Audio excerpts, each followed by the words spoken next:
Good morning, y'all. It's Saturday morning. It's like 1:30. I'm baking cakes for church. Facing life's obstacles, to read the devotional for Saturday. Today, Saturday the 21st. As Joshua stepped into Moses' giant-sized sandals, he faced a tremendous challenge, bringing the Israelites into the Promised Land.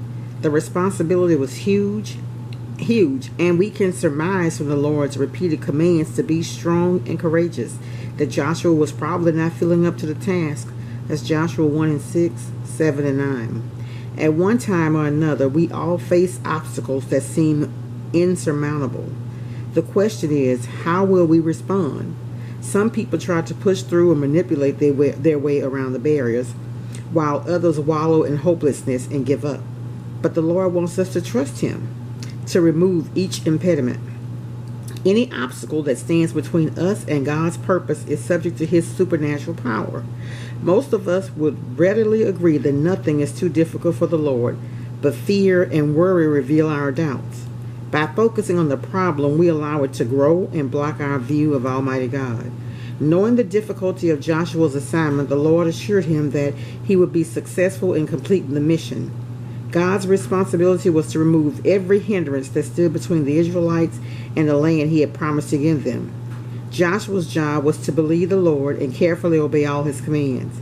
Obstacles are one way that our faith can grow.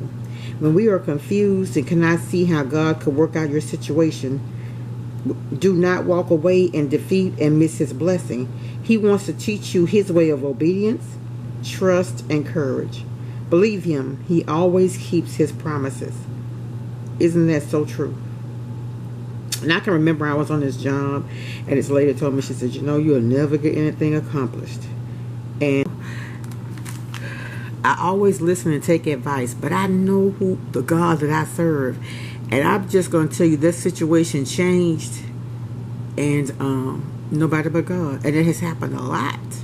And you'll see it. But anyway, y'all, so whatever you're going through, like I always say, know that God is always there. He's our protector. He's our healer. He's our comforter. Oh my God, He's our friend. He's our provider. He's everything that we need. Everything. And so I just wanted to come on. Like I said, it's real early, but I want to go ahead and give this because one lady told me it really helped her. Well, maybe 3 or 4 people told me that. And everybody have a good day. Have a good weekend. And hopefully I'll be able to record my church service in the morning. Oh, I want to tell y'all about this. Last week, my pastor was in revival at another church. So I didn't get a chance to go Monday or Tuesday. I was sick. But I was still sick Wednesday, but I went anyway. So he had started preaching, and maybe 20 minutes in, about 15 minutes in, 10 minutes in, this young lady ran out. And so my friend, it was her church, and she looked back at me, and I said, you gonna go check on her? Because nobody else got up behind her. And she did. And so finally, maybe 5 or 10 minutes later, they came back in. Y'all, at the end of that service, that young lady got up, and she joined the church, and she wanted to invite Jesus into her life.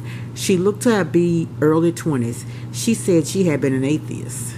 Y'all, she was an atheist. And here at the end of this sermon, in my pastor's sermon, she was asking Jesus to come into her life. Ooh, I was so full that night. Oh my God. That service was just awesome.